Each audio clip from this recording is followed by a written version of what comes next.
audio. Hang on, no. Which channel 1 or channel 2? Channel 2 is the special. Okay, so you put it on internal and auto.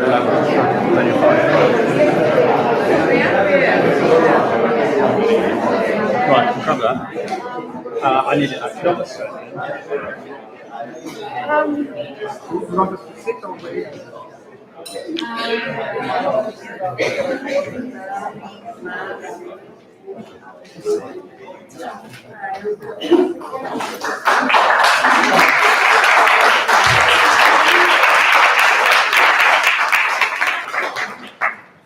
Ladies and gentlemen, friends and fellow travellers, distinguished guests. It's something of an irony to be standing here introducing Hans Ulrich, who, as you may know, I worked with for over 2 decades, and also within that time had the great pleasure of getting to know Adam. And today is a historic occasion. It's a historic occasion because, of course, all of you are here. It's a historic occasion because we're going to hear from Hans Ulrich and Adam about a very important project that they've been working on. So welcome to you all. Welcome to you, all of you in the room, and also all of you who are on screens elsewhere in the gallery. We're also joined on this occasion by a live stream by an audience across Europe and beyond, who I also welcome to this great occasion. Tonight we've come together in support of the United Artists for Europe that celebrates European culture, values and ideals in this important exhibition with works which have been donated by European artists. This extraordinary initiative is based on an original idea by Bernard-Henri Lévy and has been produced by the Hexagon Society Foundation and its founder, Sophie Weisenfeld, and curated by Tancred Herzog and Léopold Leroux.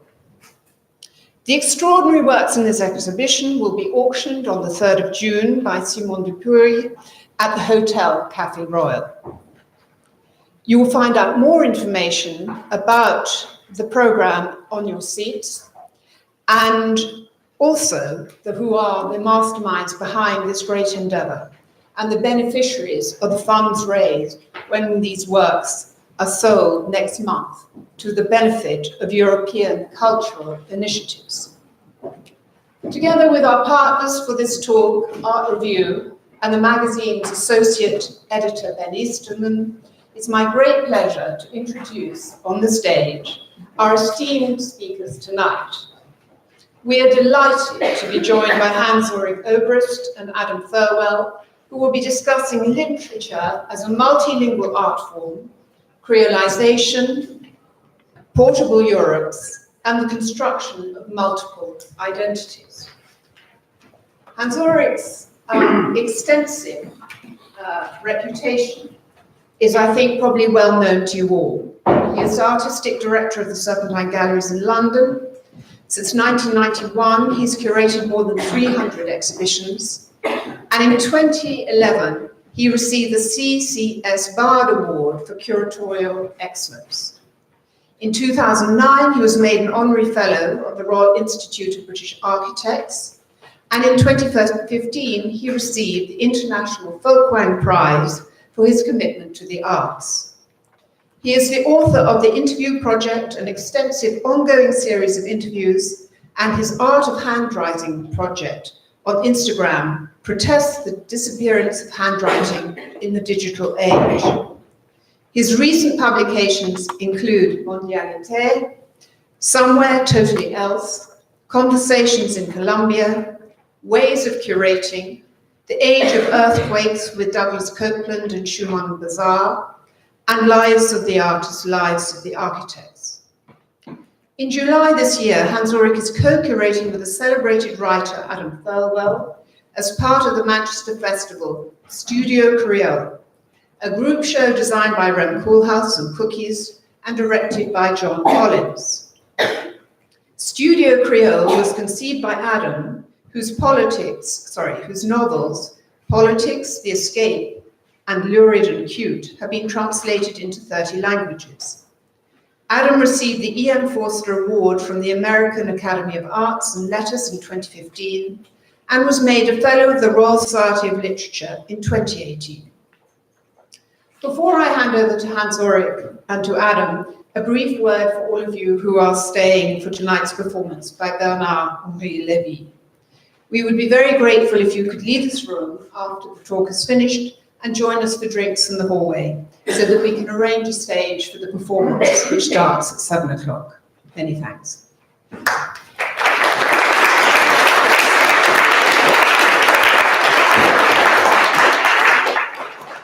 Thank you so much, Julia, for this wonderful introduction. And before we start, I wanted to ask you all to give another very big round of welcome and applause for Adam Thirlwell. A very warm welcome to Adam.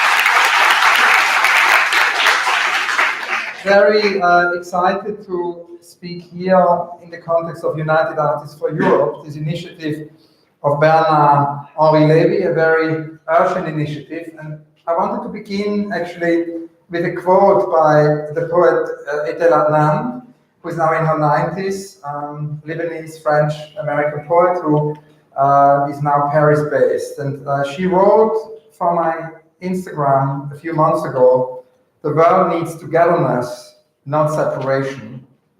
The world needs love, not suspicion. And the world needs a common future, not isolation." And I think this really summarizes it all. It summarizes why this project is so important. At a moment when in Europe, togetherness is threatened by separation, when love is threatened by suspicion, and when the common future, is threatened by isolation. It is a very, very important initiative. I want to thank, of course, Tadeusz and Julia, thank also Bernard, and thank Bernard's team, Tancred and Leopold, and also Sophie, whom Julia already mentioned, who have organized this, and again mention also the importance of this auction, which the United Artists for Europe auction, where so many artists participated. I thought to kind of kick off this conversation before handing over to Adam, who will tell us then about this project Julia mentioned in Manchester, which has a lot to do with Europe. It's really a celebration of multilingualism. It's a celebration of the many, languages. It's also for the first time that we experiment with literature in a group show, and I thought it was interesting because, of course, Bernard-Henri Lévy so very often goes beyond the pages of the book and produces reality in many different ways, as here, with this project, and Adam, in a very similar way, has very often produced reality outside the space of the book, has curated actually translation projects. And so we've been thinking for a long time in Manchester, because I've been curating projects with the Manchester International Festival from the very beginning, and with Alex Poots, group shows where artists were given time instead of space. And we brought in lots of different disciplines. The festival is a great space where one can actually, experiment with new formats. And we felt, together with Jean-Marc Roy, the director, this year, that it could be very urgent to actually curate a literature group show. And Adam will tell us more about it in a minute, how we came up with the rule of the game and how the different writers are going to actually spend time in Manchester, and how this exhibition will be actually a very performative space. It will be designed by the architect Rem Koolhaas. Rem is going to design a space for the writers, and it's very inspired actually by, and this brings us back to, why I felt it would be so good to have this conversation in the context of United Artists for Europe, because one of the very big inspirations for this project for Rem was actually his experience when he worked for the EU in Brussels. And he was involved in, redesigning a logo for the EU, was also part of a think tank with Umberto Eco and many other thinkers and philosophers a few years ago. And as part of that research, Rem was studying this translation. How do you call it in English? The translation cabins or the translation? Interpretive booths. The interpreter's booths, right? Which, of course, are there, so present as part of every EU session. And as you will hear later, that has become a very central feature in the architecture, of the exhibition in Manchester. But before we begin to talk about all of this, I wanted to talk a little bit about Edouard Glissant, because I still feel that Edouard Glissant is not read enough. And I think particularly in the current situation in Europe, Edouard Glissant is a very urgent writer. He was born in Martinique in 1928 and died in Paris a few years ago. Was a philosopher, a writer, a poet, and really called attention to means of global exchange which do not homogenize culture, but produce a difference from which new things can emerge. He bears the intellectual significance really for our time, and he's certainly the kind of thinker who is for me a toolbox every day. I have a ritual that every morning when I wake up, as the first thing, I read 15 minutes of Edouard Glissant. And I really recommend you all this ritual because it's extraordinary. And the reason really is that Glissant early on understood two things. He understood that we live in a world of globalization, and this, of course, is not the first time the world experiences globalization. You can say that the Roman Empire was a moment of globalization, but it is certainly the most extreme, and we could also maybe say the most violent moment of globalization there has ever been, fueled by technology. And that, of course, leads to a lot of different things disappearing. It leads to extinction. I mean, Elizabeth Colbert describes that we're in the middle of a sixth mass extinction, and it leads not only to a disappearance of species, more than 1 million species, as we know now, are on the brink of extinction, but it also leads to the disappearance of many cultural phenomena, of languages, of handwriting. As Julia mentioned, I have my project on Instagram, basically resisting every day the disappearance of doodling and handwriting, but also the disappearance of words, the disappearance of many cultural phenomena. So Glissant observed that, and he said we have to resist this disappearance. But you observed the second thing very early on, which brings us right away, of course, also to Europe in 2019, which is that there will be a counter-reaction to this extreme form of globalization, that this counter-reaction will produce new forms of nationalism, new forms of racism, new forms of lack of tolerance, and that we need to resist that as strong as resist the former. So he says we need to resist both of these things. We need to resist the homogenizing globalization, and we need to resist, this new nationalistic, isolationistic, is that the word? Isolationist kind of counter-reaction. And for this reason, come out with a kind of a different form of globalization, which what he calls is mondialité. And I think every day, when I wake up, how can I make, in my small way, a contribution through exhibitions, through art, to this idea of mondialité. What is interesting, I think, is of course that Glissant has come up with many different concepts we can use today as tools. I mean, one is, of course, as announced in the title of the speech today, creolization. The history and landscape of the Antilles, where Glissant came from, the point of departure of his thinking, is something which was very, very important for him. And the first issue that preoccupied him was national identity in view of the colonial past. That is also the theme of his first novel, which is very interesting to reread now. It's translated into English. It's called La Lézarde. It's a novel from 1958, The Ripening, translated in 85. Glissant there considers the blend of languages and cultures a decisive characteristic of Antillean identity. His native Creole was formed from a combination of the languages of the French colonial rulers and the African slaves. It contains elements of both, but is itself something independent and unexpectedly new. A totally new language was born. On the basis of these insights, Glissant later observed that there are similar cultural fusions all over the world, that this creolization happens globally. In the 80s, of course, a period in which globalization theory was as yet a virtually unknown field, an essay collection such as Le Discours Antillais, also that has been translated, Caribbean Discourse, selected essays, expanded on the concept of creolization, applying it to the worldwide process of continual fusion. And I would like to quote Glissant here. He says, creolization is a process which never stops. And that, of course, is very fascinating to think about, how exhibitions, as the one we are conceiving now for Manchester, can actually somehow connect to this notion of creolization. Then there is this idea of archipelagic thought, the idea of the archipelago, which is another amazing toolbox of Glissant. Of course, the Antillean archipelago geography is important because they're an island group that has no center, but consists of a string of different islands and cultures. the exchange that takes place between them, between these different islands, allows actually each island to preserve its own identity. Here the quote from Glissant: "The American archipelagos are extremely important because it was in these islands that the idea of creolization, blend of cultures, was most brilliantly fulfilled. Continents have a tendency to reject mixings, whereas archipelagic thought makes it possible to say that neither each person's identity nor the collective identity are fixed and established once and for all." And now comes the most important part of the Glissant quote: "I can exchange through the exchange with the other without losing or diluting my sense of self."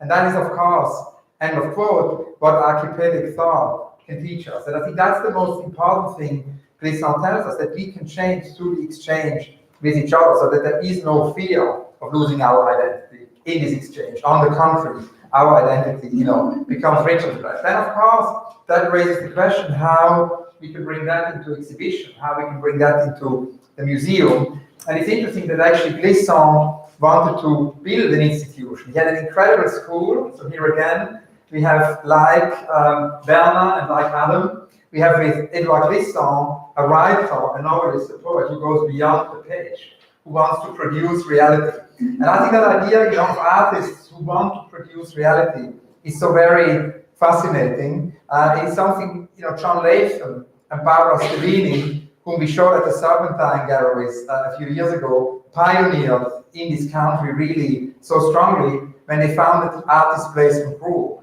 where they say, we should have artists in society. And artists, of course, means visual artists, poets, writers, architects, designers. We shouldn't just have them, in the field of culture. They should be part of, every organization, which is why actually Latham and Stellini said that every institution, every corporation, every company, every brand, every government should have an artist in residence. That was the idea, of the APG. A still very urgent idea. And this idea, of going beyond the exhibition, going beyond the page, of art producing reality, of, we can also call it social sculpture. So the Boylston is, of course, something Glissant did very strongly, because he actually created, first of all, he was, of course, part of the resistance. He spoke out in favor of Martinique's independence from France. He counted Frantz Fanon among his very closest friends. He founded several institutes. So in 1967, he founded the Institut Martiniquais d'Etudes, which is a school which influenced an entire epoch. He also wanted to build a museum on Martinique, but his plans were never carried to realization. And the interesting thing is that this museum was not only to contain the work given to him by many artist friends, so he asked many of the artists to contribute to this cause, like Wilfredo Lam, Roberto Matta, and we extended this in an exhibition with Assad Raza, involving also Etel Adnan, who is part of the project here. Julia just told me, Simon Fatal. And the idea was really that there would be a place that would present the diversity of the art of our continents, to span the period from the Mayas to the present. To quote Glissant, the idea was that I always wanted to put together a historical and comparative encyclopedia of the arts. I imagined the museum as an archipelago. It would have housed not a synthesis serving to standardize, but a network of interrelationships between various traditions and perspectives. And that's, of course, what this is all about. It is about celebrating this network of interrelationship between many traditions and perspectives. So the museum will not illustrate previously established findings,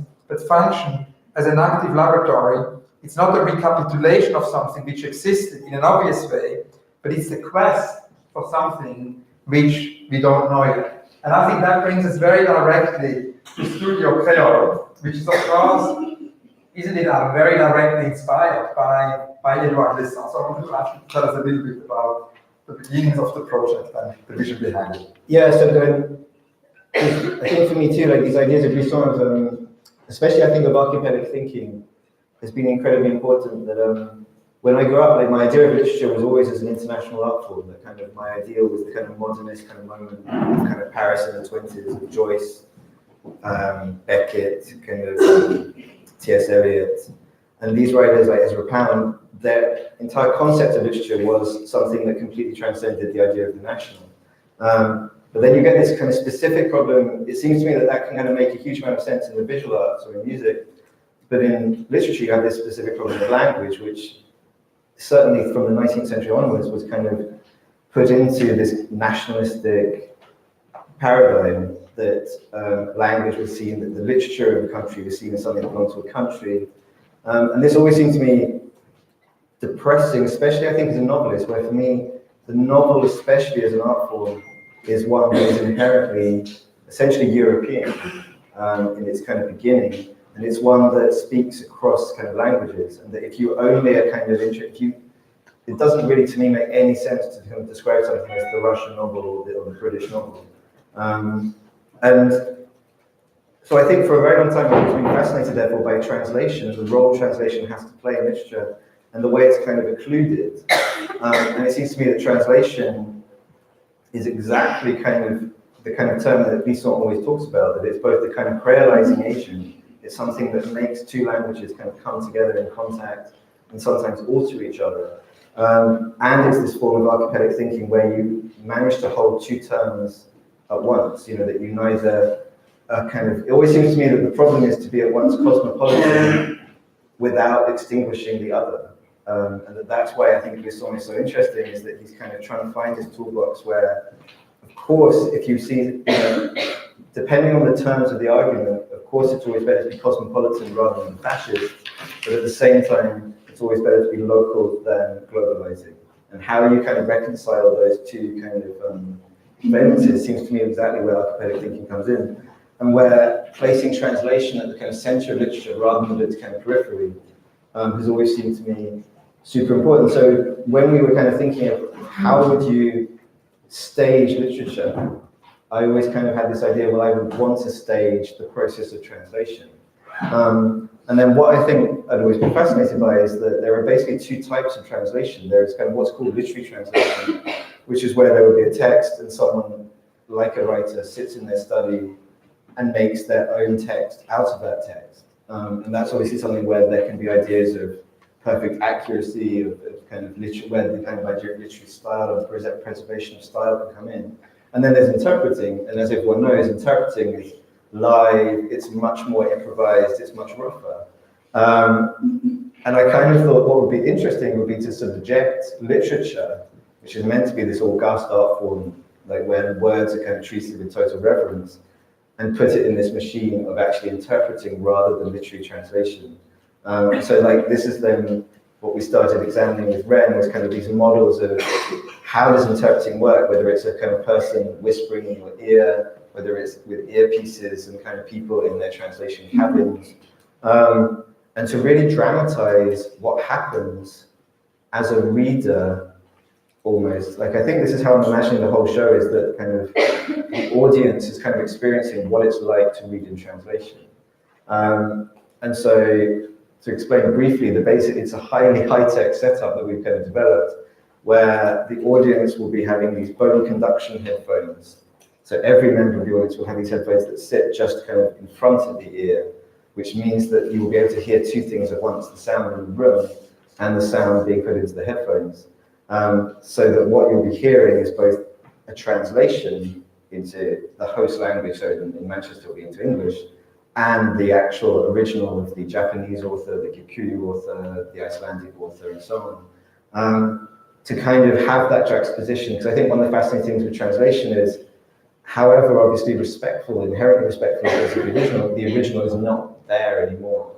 And I think that what I find kind of interesting about this is to kind of show that this is what is going on when you read a translation, that this other voice was always going on in the background. And that's where I think this song was also very important, was the idea that you must always kind of be respectful towards both terms of the transaction, both terms of the relationship. And this idea of comparing as well. I think that kind of seems to me that comparison is the essence of kind of this kind of project, of like that you're not trying to, exactly like Blisson was describing, you're not trying to create some synthesis, so we're not kind of staging some definition of what literature should be, but you simply show 7 different writers with their very different practices, their very different uses of language, And I think one of the interesting things that is emerging from this project is how fascinating it is to hear 7 different stories, not just the languages used, but also the conventions of what a story can be in the different literary cultures. But then that raises, because I think one of the things I've always been fascinated in is how far we can really talk about, getting back to kind of in a way the subject of tonight is kind of, how do you create an idea of Europe? Like, how do you all create an idea of a world culture, the kind of Weltliteratur that Goethe talks about? Is that something that only exists at such a level of abstraction that it's meaningless? Or how do you kind of create a kind of precarious identity out of multiple interlocking identities?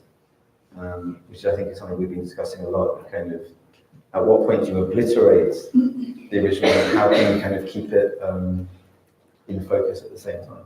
And that's a key question, of course, this project is going to ask. And one thing also, which I think is very present in the whole discussion in the beginning, is the kind of idea of the rule of the game. Yeah.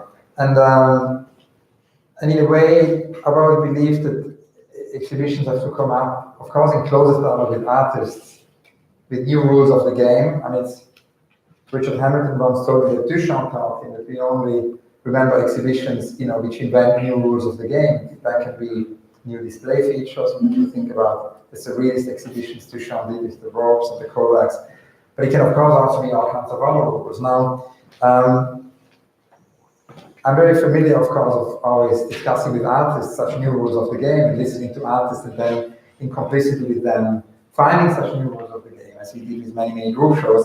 But I would never have dared to come up, with ideas for the literature world, because in a way it's your field. And so we had a lot of conversations at the beginning that in a sort of Olympian way, because of course the Oulipo group came up with rules of the game to produce literature, which we actually co-founded with a mathematician, Le Lyonnais, and Harry Matthews just passed away. I'd like to remember him here. Our friend Harry Matthews, who was one of the key members of Oulipo, also with Georges Perec. And they came up with rules of the game, how to write literature. But here, we had actually to come up with rules of the game, lots of rules of the game, of doing this exhibition. And the reason why I was so excited that you agreed to actually kind of enter this journey and lead this journey, right? To come up with a literature group show is also because you have, in such an amazing way, curated previously literature. I was so inspired by your curation of translation, which you did for Dave Agos in this book. Yeah. So I want to ask you to tell us a little bit maybe about this Dave Agos project and the rule of the game there, and how you then came up with the rules of the game for our project in Manchester, which, by the way, is a project of the Manchester International Festival. It will happen at Carriage Ways In Sydney. Exactly. Yeah. We go from Manchester to Sydney, and then to many other places in the world. It's of course important. And that was actually the only rule of the game I came up with, because otherwise I was just listening to Adam. The only rule of the game I was coming up with is this idea that it should tour, and that we should always change the exhibition when it tours, because of course that's very much the glissant in mondialité. That's what I learned from him at the very beginning, because when as a curator you tour exhibitions from city A to city B to city C, and you kind of package them and you don't change them, that's nothing else than homogeneous globalization. So the idea is that each time the show goes somewhere, you listen to the local context. That's exactly what's going to happen here. But all the other rules of the game, it's you and the writer, so it would be great to hear about that. I mean, just to talk about that just for a moment, because I think what's interesting also is that the game, I think, that we're playing in Studio Crayola is going to be very different depending on the location. So I think that when we were first kind of thinking about this, one of the impetuses was to almost dismantle the way English asserts itself as a kind of cosmopolitan, as the cosmopolitan language, as kind of everybody's second language. And we wanted to subject, especially an English audience or an English-speaking audience, to the experience of other languages, which they kind of often can somehow live without ever actually experiencing, and also to experience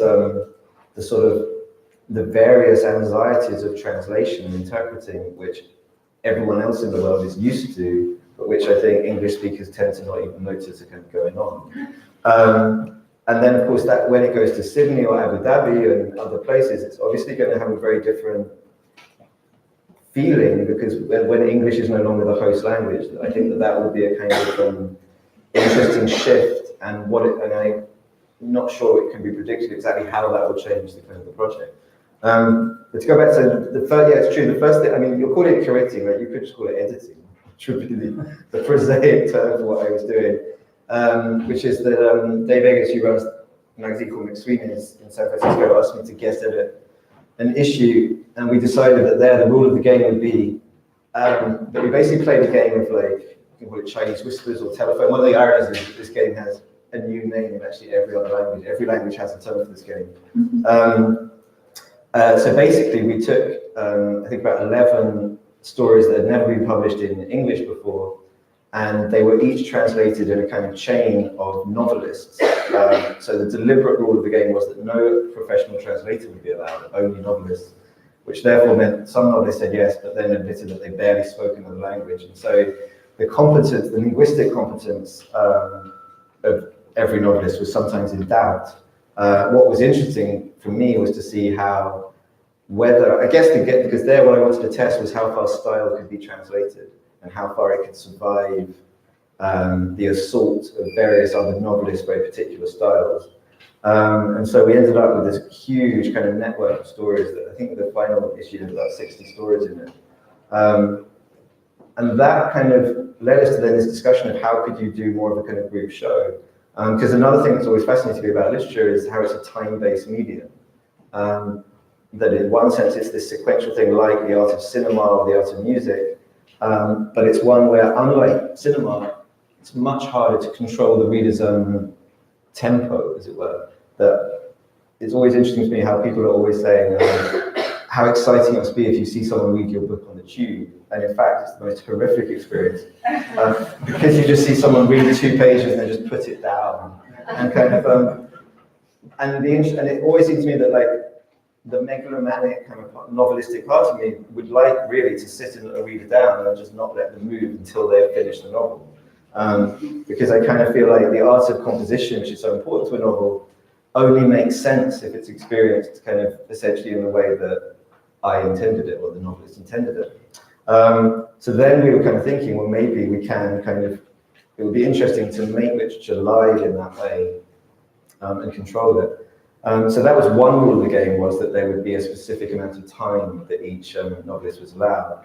And then I think in the end, the rules have become relatively simple, that no writer is allowed from the host language, so there can't be an English-speaking writer in Manchester. And that the stories, the only other thing we did was we said that each story had to be in the first person.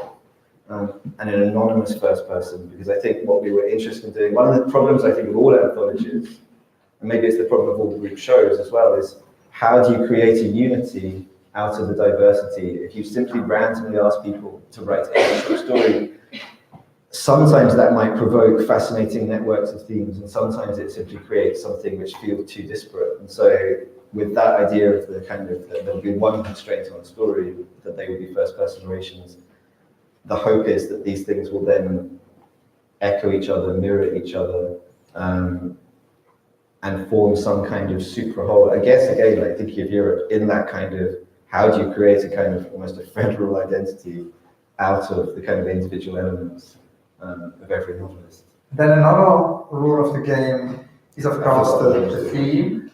It's early on in the conversations, you said that we should have a subject in a way, and that it might have to do with belonging. And can you talk about this? Yeah, and I think we slightly modified that, because I think that changed. I think that's changed. That's no longer a rule of the game. I think what we decided was it could be. So you erased. Yeah, no, it's true. We have one more rule, which is that the story had to have a conversation with a stranger, and that we realized that was enough to create all the themes that we needed. You know, that we wanted to explore exactly these issues of identity and of belonging and of kind of place, but that it was far more interesting to give people a specific instruction like that than to simply say, could it be on the theme of belonging, which was slightly too abstract. And actually what's interesting is that of the stories that so far we've received, kind of goes back to this question of English, actually, that it hadn't really occurred to me that, of course, if you tell writers whose first language isn't English to imagine a conversation in the first person with a stranger,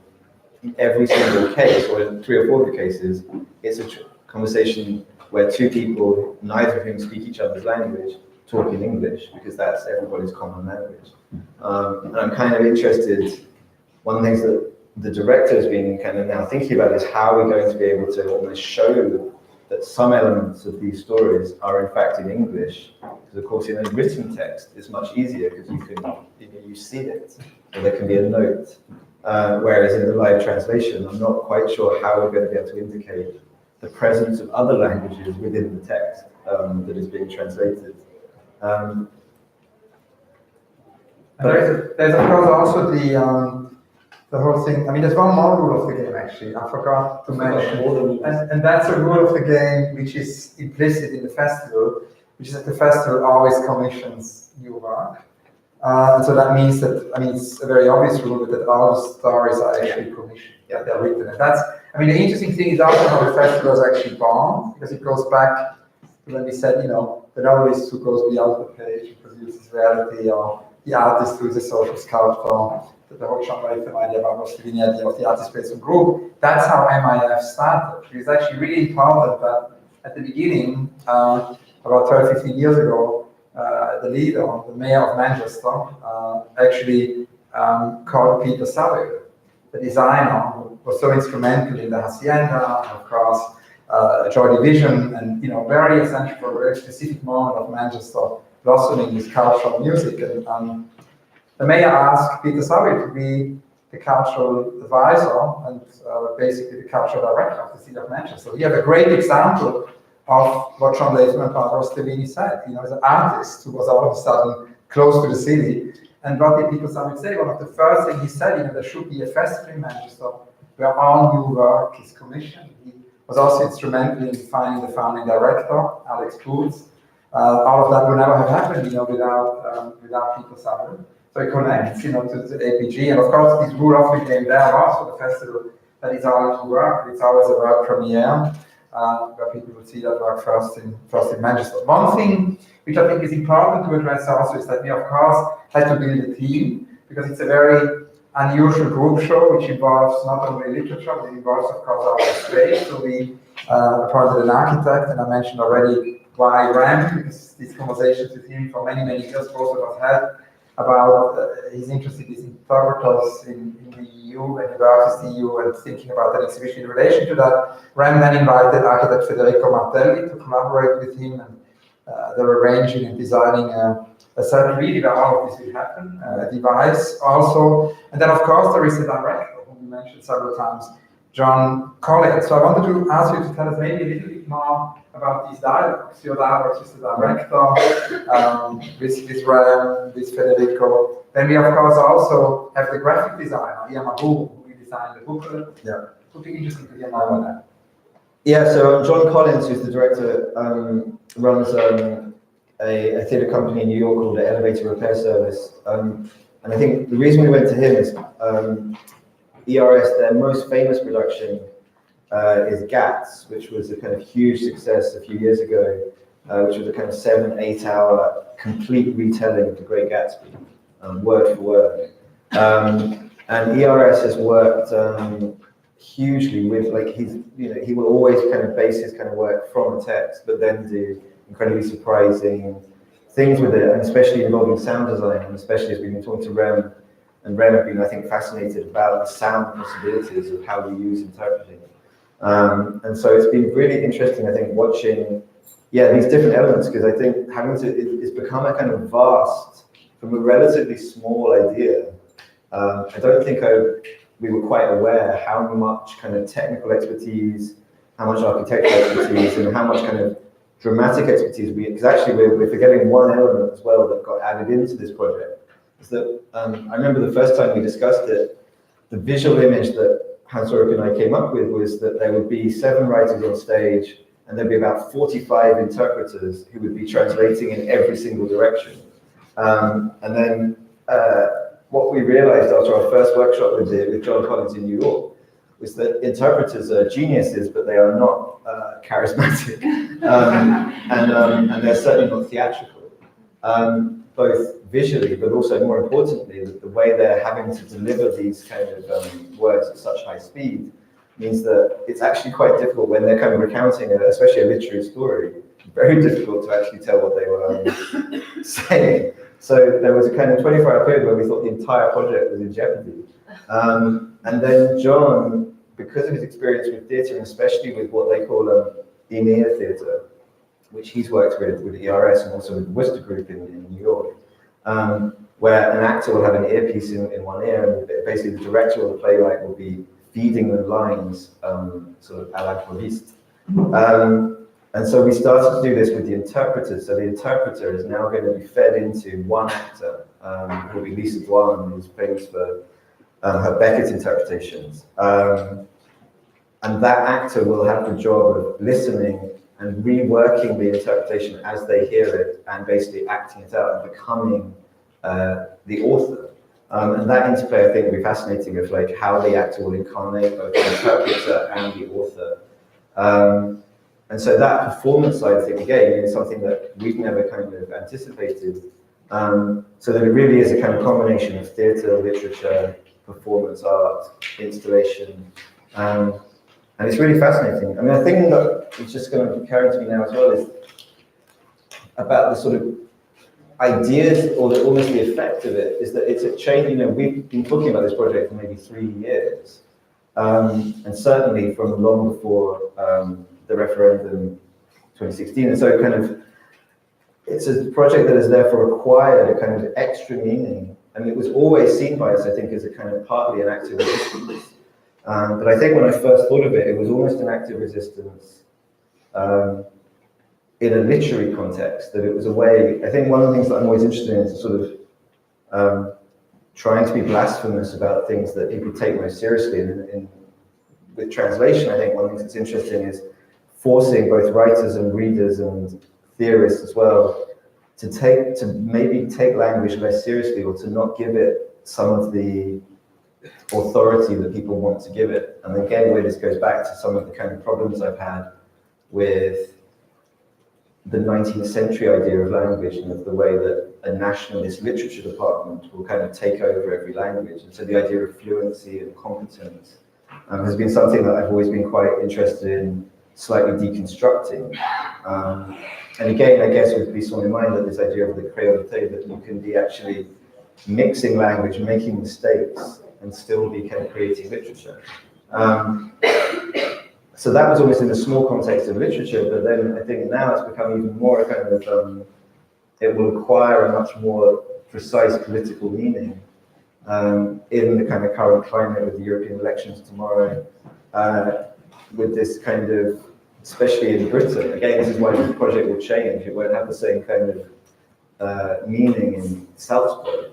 But this idea that really the multiplicity of languages, and therefore the multiplicity of kind of identities, has to be attended to, seems to be more and more important. I mean, like, this kind of idea of a synthesis, when you were talking, it reminds me of what is like the great works of kind of literary criticism of the 20th century. I've always thought there are two works, both by exiles and both published in Switzerland just after the war, which are Auerbach's Mimesis, which he wrote as an exile in Istanbul, as a Jewish exile from the Nazi kind of regime, and Curtius, who wrote European Literature in the Latin Middle Ages, which is again this gigantic polylingual conspectus.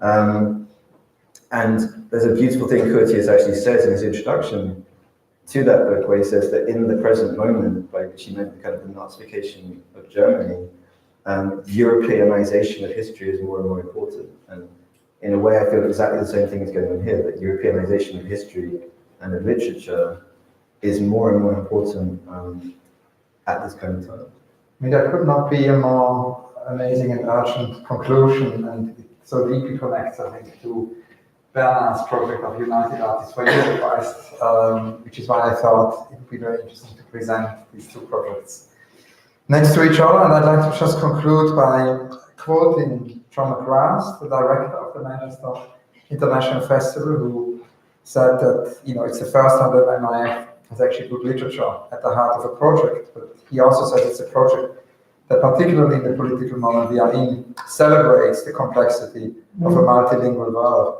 and the beauty of the many languages of the world. And I began with a quote from Etel Adnan, and I thought it would be nice to actually conclude with a more recent quote of what Etel told me. Etel said, thankfully, we are living after Babel in a world of many languages that we can all move between. Our deepest identity is created from an infinite number of things, and every language is the door to a whole world. This is Etel Adnan. Adam, thank you so, so much. A big round of applause for Adam Thirlwell.